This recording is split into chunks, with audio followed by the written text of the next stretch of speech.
sa simple na pasulyap-sulyap, nagpapapansin sa'yo.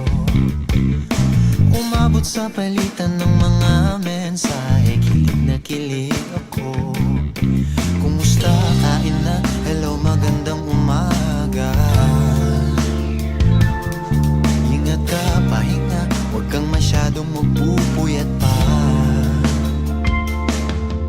Naramdaman ng puso na dahan-dahan akong nahuhulog sa'yo.